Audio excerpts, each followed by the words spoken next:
কর্ণওয়ালা YouTube channel পক্ষ থেকে সবাইকে অসংখ্য ধন্যবাদ। আশা করি তোমরা সবাই ভালো আছো। আজকে আমরা আলোচনা করব অন্তর্ভুক্তিমূলক শিক্ষার ৮ নম্বর ভিডিও। তাকে তার মধ্যে আজকে আমরা আলোচনা করব অন্তর্ভুক্তিমূলক শিক্ষার কিছু গুরুত্বপূর্ণ তথ্য। মানে আমরা এতদিন পড়েছি মানে আগের ভিডিও আমরা অন্তর্ভুক্তি শিক্ষার বৈশিষ্ট্য, তার ক্যারেক্টারিস্টিক, তারপরে তার লক্ষ্য উদ্দেশ্য, তার উৎপত্তি এবং ভারতে তার অবস্থান কি, পশ্চিমবঙ্গে তার অবস্থান, সেগুলো আমরা আলোচনা করেছি। এত যে ভিডিও করছি সেগুলোর মধ্যে আজকে এই ভিডিওটা খুব গুরুত্বপূর্ণ। আচ্ছা, important fact of inclusive education, মানে ইনক্লুসিভ এডুকেশনের সময় বিভিন্ন কোথায় কি পদক্ষেপ হয়েছিল, গোটা বিশ্বে কোথায় কি নিয়েছে, তাগুলো সেগুলো আমরা একটু আলোচনা করবো। তা শুরু করা যাক। এটা ভালো করে পড়বে এই টপিকটা, এইটা ভালো করে ইম্পর্টেন্ট। আজকের ভিডিওটা খুব গুরুত্বপূর্ণ ভিডিও। তাহলে এইটা বলে তোমার ইনক্লুসিভ এডুকেশন অনেক কিছু তথ্য তোমরা জানতে পারবে, যেগুলো পরীক্ষা আসার ক্ষেত্রে খুবই গুরুত্বপূর্ণ। তো আমরা বাংলাতে একটু ইংলিশটা সাইডে দেবে, যারা সিটেট তো তোমার দিতে হবে, ইংলিশটা সাইডে একটু দেখে রাখবে। বলছে একটা হচ্ছে অন্তর্ভুক্তিমূলক শিক্ষার পর্যবেক্ষণ পদ্ধতি সবচেয়ে উপযোগী। মানে তাহলে পর্যবেক্ষণ যে হয় তা কি পদ্ধতি সবচেয়ে গুরুত্বপূর্ণ? অন্তর্ভুক্তিমূলক শিক্ষা বিভিন্ন যে পদ্ধতি গ্রহণ করা হয়, আমরা তা অবজারভেশন পদ্ধতি, তারপরে ক্লিনিক্যাল পদ্ধতি, ডায়াগনোস পদ্ধতি, সবচেয়ে গুরুত্বপূর্ণ পদ্ধতি হলো পর্যবেক্ষণ পদ্ধতি। কি আছে তা পর্যবেক্ষণ, মানে পর্যবেক্ষণ অবজারভেশন, মানে তুই একটা অবজারভেশন মানে কি, তাকে দেখা, অবজারভেশন দেখে তাকে বিচার বিশ্লেষণ করা, তার মধ্যে ধারণা তৈরি করা। মানে একজন শিক্ষক সেই ক্লাসে প্রবেশ করেছেন এবং তার মধ্যে অবজারভেশন সত্যি যদি ভালো থাকে, তবে অন্তর্ভুক্তি শিক্ষাটা অনেক গুরুত্বপূর্ণ হবে। কেন? দেখে ক্লাসের মধ্যে ১০০ জন স্টুডেন্ট আছে, স্যার একজন বসে আছে, সেখান থেকে তিনি তার দৃষ্টিভঙ্গির মাধ্যমে তিনি জেনে নেবে কোন ছেলেকে কার কি যেমন ট্রিটমেন্ট দরকার, তাই কি জন্য ব্যবস্থা দরকার, এবং তার জন্য শিক্ষা ব্যবস্থা কেমন হবে, সেরকম তিনি মানে তিনি ধরতে পারে। তাই অন্তর্ভুক্তি শিক্ষার ক্ষেত্রে অবজারভেশন পদ্ধতি খুবই গুরুত্বপূর্ণ পদ্ধতি।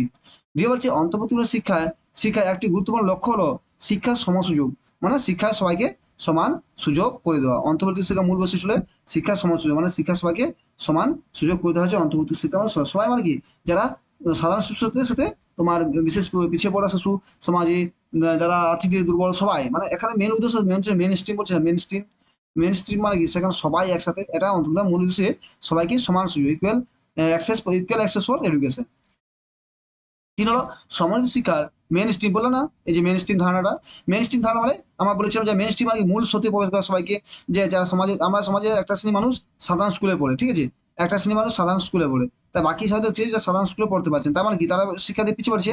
অন্তর্ভুক্ত শিক্ষা কি করে, যে সবাই যেন এই স্কুলে পড়তে আসতে পারে, ঠিক আছে, সবাই একসাথে, সবাই যেটা একটা মেন সুদে স্কুলে এলে কি হবে, সবাই স্কুলে এলে সবাই সাথে সবাই একসাথে পড়ছে, সবাই সমাজে একটি মূল সুদে যাচ্ছে, সেটাই অন্তর্ভুক্ত শিক্ষার মূল উদ্দেশ্য, সমানিত শিক্ষা।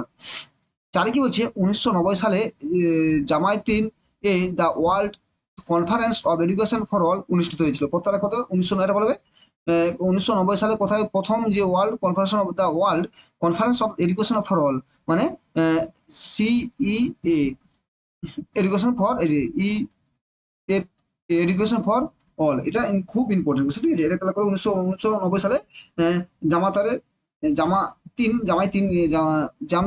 জামতিন তে প্রথম অনুষ্ঠিত হয়েছিল মনে রাখবে।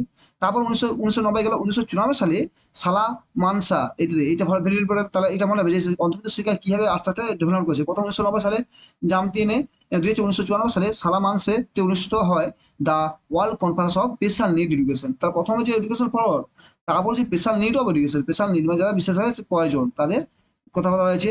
চলবে তা ১৯৯৪ সালে দ্য নিউ দিল্লিতে the World Conference of mental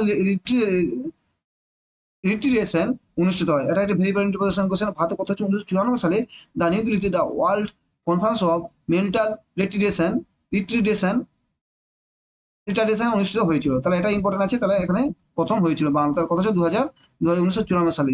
তাহলে হচ্ছে ডিসেবিলিটি অ্যাক্ট ১৯৯৫ সালে গ্রহণ করা হয়। তাহলে ভারতের ওইখানে ১৯৯৪ যে ভারতের এই ওয়ার্ল্ড কনফারেন্স অফ মেন্টাল রিট্রিটেশন অনুষ্ঠিত হয়। তারপর ১৯৪৫ সালে ভারতে প্রথম ডিসেবিলিটি অ্যাক্ট গ্রহণ করা হয়। ভেরি ভেরি ইম্পর্টেন্ট যে ভারতে কবে ডিসেবিলিটি অ্যাক্ট গ্রহণ করা হয়, এটা ১৯৯৫ গ্রহণ করা হয়। তোমার ৮ নম্বর কোশ্চেন কি, মানে আটটা কি হয়েছে ২০০০ সালে ঢাকা, তাহলে কি পর্বত সিরিয়ালটা পড়ো। তা ১৯৯০ সালে জামায়াতে, ১৯৯৪ সালামান সে ১৯৯৪ সালে ইন্ডিয়াতে, তা ২০০০ সালে ঢাকার the World Conference of special need of education অনুষ্ঠিত হয়। তাহলে এরপর সিরিয়ালটা বলে ২০০০ সালে ঢাকাতে, ঢাকার এক জায়গা রাজধানী, সেখানে তোমার এখানে অনুষ্ঠিত হয়ে যায়। কি হয়, all the World conference on special need education অনুষ্ঠিত হয়। তারপর ২০০০ সালে ব্রাজিলের দ্য ই9 গোষ্ঠীর ministerial conference of Education for All অনুষ্ঠিত হয়, যেখানে হয় এবং রাইট টু এডুকেশন কথা বলা হয়।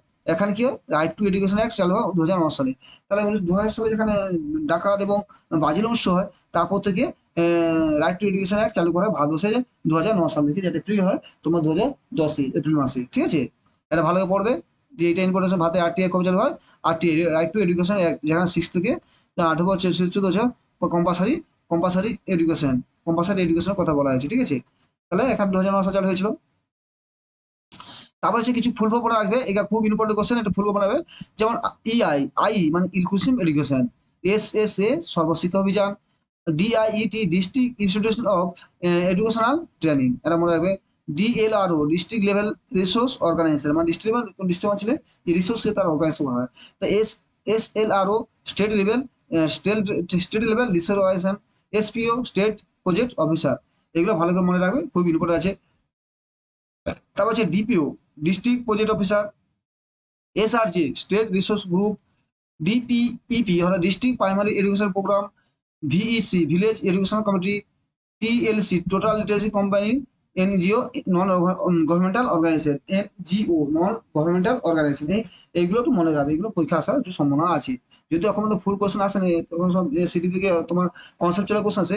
তখন আমরা যখন সিটি মানে আমরা যখন এখন তোমার কনসেপ্ট ক্লিয়ার করবো। ঠিক আছে, তারপর কিছু যেগুলো ফ্যাক্ট আছে সেগুলো মনে রাখবো। ঠিক আছে, তারপর আমরা কোশ্চেন সলিউশন করবো, সেখানে তোমার ডিটেলস আলোচনা। Thank you. তাহলে যদি তাহলে আমরা বললাম আজকে যে এগুলো কি বললাম আজকে, যে আমরা বললাম যে অন্তর্ভুক্ত শিক্ষার গুরুত্ব তথ্য এবং যেগুলো কিভাবে পর্যবেক্ষণ পদ্ধতি গুরুত্বপূর্ণ, তারপর সুভাষ করতে হবে। তারপর আমরা যে সিরিয়াল বাই পড়লাম 1990 সালে জামতেন, 1970 সালামানসে, 1994 নই দিল্লি, তারপর 2000 সালে ঢাকার পরিধানচলী যে আন্তর্জাতিক সম্মেলন হয়েছিল, সেগুলো সম্পর্কে জানলাম। এবং এগুলো একটু এই ভিডিওতে এই টপিকগুলো একটু মনে রাখবে, এই যে সিরিয়াল বাই কবে সিরিয়াল বাই যেগুলো হয়েছে, এই যে 90, 94, ভারতে 1994 সালে ছিল, ভারতে রিসেন্ট একটা হয়েছে 1995, এগুলো মনে রাখবে। তার সঙ্গে এই ফুল ফর্মগুলো একটু মনে রাখবে। Thank you. ভালো থাকবে, ভালো করে পড়াশোনা করো। আজ এই চ্যানেলটি ভালো লাগে অবশ্যই সাবস্ক্রাইব করো, বন্ধুদের শেয়ার করে দিও। Thank you.